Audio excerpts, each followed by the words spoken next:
Saludos a todos. Vamos a hacer una continuación del tema que tratamos en el video anterior, sobre la presión atmosférica y el vacío.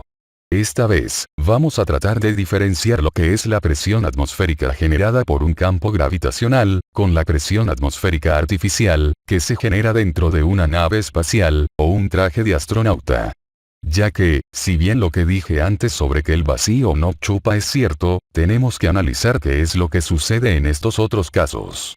Cuando nosotros metemos gases dentro de un contenedor artificial, la presión se acumula en su interior, porque estás metiendo a la fuerza mucha cantidad de moléculas gaseosas en un espacio cerrado. Al hacer eso, estás comprimiendo a las moléculas unas contra otras. Cuanta mayor sea la compresión entre moléculas, mayor será la presión atmosférica dentro del contenedor.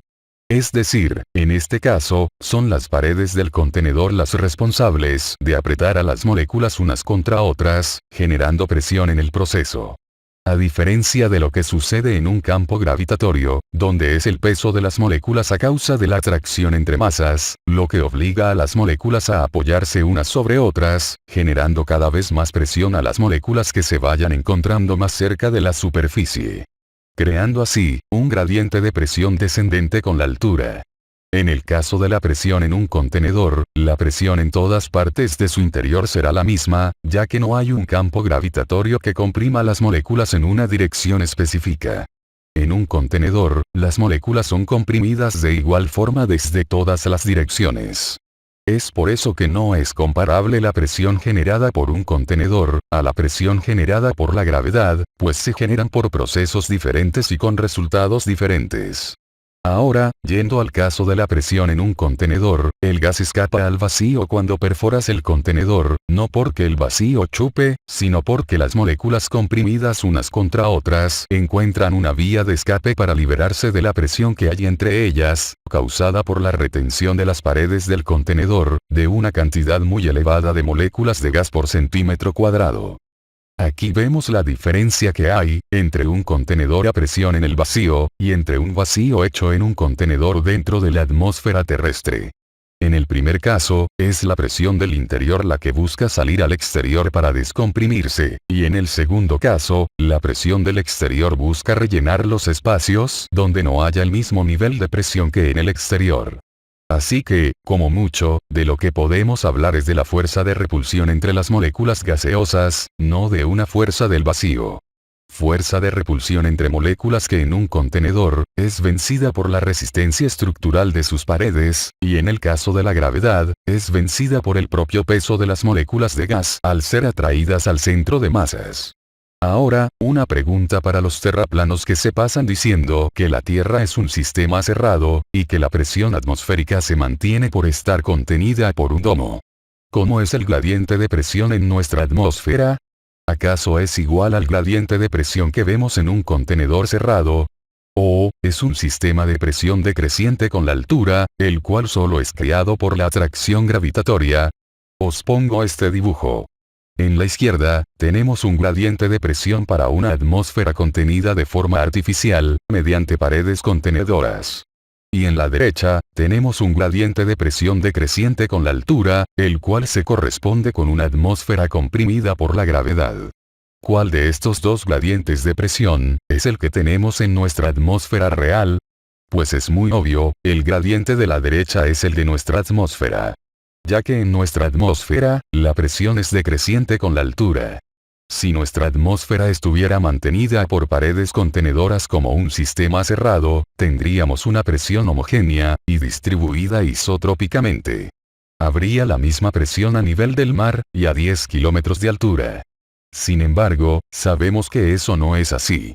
Por lo tanto, el gradiente de presión decreciente con la altura de nuestra atmósfera, es la prueba irrefutable, de que no vivimos en un sistema cerrado ni en paredes contenedoras como dicen los terraplanos, sino que nuestra presión atmosférica decreciente con la altura es mantenida de esa manera por la atracción gravitatoria. Y antes de que un terraplano salga a decir que la diferencia de presión entre el suelo y las alturas es causada por la densidad, vuelvo a repetir, como en los dos videos anteriores sobre este tema, que la densidad no puede funcionar a menos que exista una fuerza de atracción que marque un vector de direccionalidad. Pues la densidad por sí sola, no tiene cómo saber dónde es arriba, o dónde es abajo. Y es que además, la densidad no es por sí sola el factor que mantiene la presión atmosférica decreciente con la altura. Puesto que, si toda nuestra atmósfera tuviera una única densidad homogénea, aún así, a nivel del mar habría más presión que en las alturas. Ya que, la compresión de moléculas unas sobre otras a causa de su propio peso, es algo que va a suceder de cualquier manera, sin importar las densidades.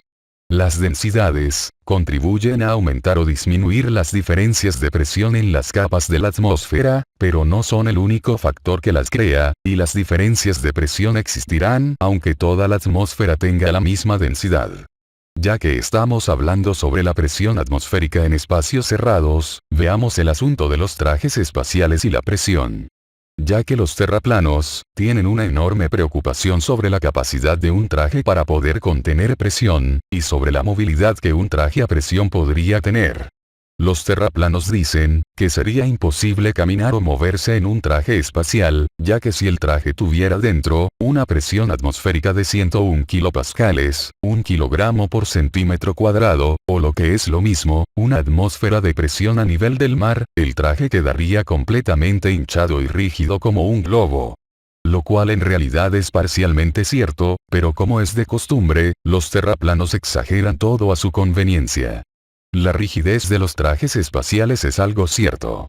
Y es algo que queda evidente cuando vemos videos de los astronautas caminando por la luna, donde vemos que les cuesta muchísimo agacharse, doblar las articulaciones para levantarse luego de las caídas, etc. Sin embargo, hay un detalle por el cual los trajes pueden tener una cierta movilidad, y es que dichos trajes no están presurizados a la presión que tenemos a nivel del mar. En esta infografía, podemos ver cuáles han sido, y cuáles son las presiones usadas dentro de los trajes espaciales. Como podemos ver, los trajes espaciales de las misiones Apolo, son de los que menor presión han utilizado. Llegando solamente a los 25,8 kilopascales, o lo que es lo mismo, unas 0,25 atmósferas de presión. Esto es aún menos presión que la que tenemos en la cima del monte Everest, a 8.800 metros de altura, la cual es de 34 kilopascales. En los trajes espaciales de las misiones Apolo, hay solamente el 25% de la presión que tenemos a nivel del mar. Sin embargo, para poder mantener esta presión, y evitar que los astronautas mueran por falta de oxígeno, es que los trajes son llenados con oxígeno puro, y no con la composición atmosférica estándar, de 78% nitrógeno y 21% de oxígeno. Aumentar la concentración de oxígeno de una atmósfera al disminuir su presión total, permite que los pulmones logren filtrar la cantidad de oxígeno necesaria para mantenerse vivo, a pesar de que se ha disminuido la cantidad total de aire que entra en los pulmones en cada respiración. De hecho, la presión se puede disminuir hasta llegar a los 21 kilopascales, la cual es la presión que tiene el oxígeno al nivel del mar. Sí, es la misma concentración que el 21% de composición de oxígeno que tenemos en la atmósfera terrestre. Básicamente lo que hacen los trajes espaciales, es quitar el nitrógeno de la atmósfera respirable, pero aumentando la concentración de oxígeno, manteniendo una relación con la presión total del traje, para asegurar que no haya una disminución en el oxígeno que llega a la sangre. Sino que, a cualquier presión dada, la concentración de oxígeno mantenga una relación en cuanto a la cantidad de oxígeno que los pulmones necesitan de forma normal. Todo esto, se hace con el objetivo de que los trajes espaciales sean lo más flexibles posibles. Cuanto menor sea la presión en su interior, más maniobrables serán los trajes. De modo que esto explica perfectamente, por qué es que los astronautas pueden moverse con sus trajes presurizados. Aunque como dije antes, tienen limitaciones de movimiento de igual forma. Por supuesto, reducir la presión de los trajes, trae consigo un problema similar al síndrome de descompresión de los submarinistas, en el cual es necesario eliminar el nitrógeno de la sangre antes de la descompresión, para evitar que cuando reduzcas la presión atmosférica, el nitrógeno de la sangre forme burbujas que tapen las arterias y causen la muerte. Para evitar eso, los astronautas tienen que pasar un tiempo respirando oxígeno puro y eliminando el nitrógeno de la sangre, antes de reducir la presión de sus trajes espaciales a los niveles operativos. Sin embargo, eso es un inconveniente, cuando necesitas salir o entrar rápidamente de una nave espacial. Por tal motivo, las naves de las misiones Apolo utilizaban todas atmósferas de oxígeno puro, para de ese modo evitar que sea necesario pasar tiempo eliminando el nitrógeno de la sangre, antes de hacer cambios en la presión atmosférica cuando pasas de la nave al traje espacial, o viceversa. Eso fue lo que causó, por ejemplo, que los astronautas del Apolo 1 se murieran quemados vivos, puesto que en una atmósfera de oxígeno puro, todo es mucho más inflamable. El problema se solucionó en misiones posteriores, reduciendo la presión de la atmósfera en el interior de las naves Apolo. De ese modo se redujo la concentración total de oxígeno en la nave, para evitar la extrema inflamabilidad. Lo segundo que dicen los terraplanistas, es que no existe un traje que pueda mantener una presurización frente a un vacío. Y que no existe un video donde alguien se meta en una cámara de vacío con un traje espacial. Bueno, esto es una mentira muy fácil de rebatir, pues sí existe video en donde una persona se mantiene viva en una cámara de vacío mediante un traje de presión. En este caso que veremos, hacen una prueba en una cámara de vacío, sobre un traje de piloto de avión U-2. Estos aviones vuelan a más de 25 kilómetros de altura, por lo que la presión sería tan baja que los fluidos corporales empezarían a evaporarse y el piloto moriría. Por lo que los pilotos de estos aviones, deben de ir en trajes presurizados, para mantenerse a una presión que les mantenga con vida. Y en el siguiente video, ponen a prueba dicho traje en una cámara de vacío.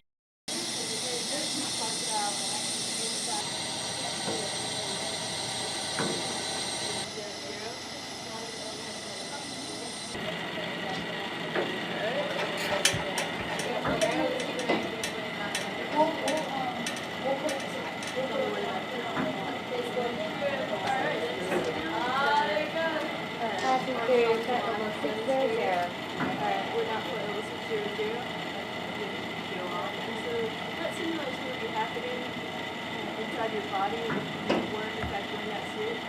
So would be also imagine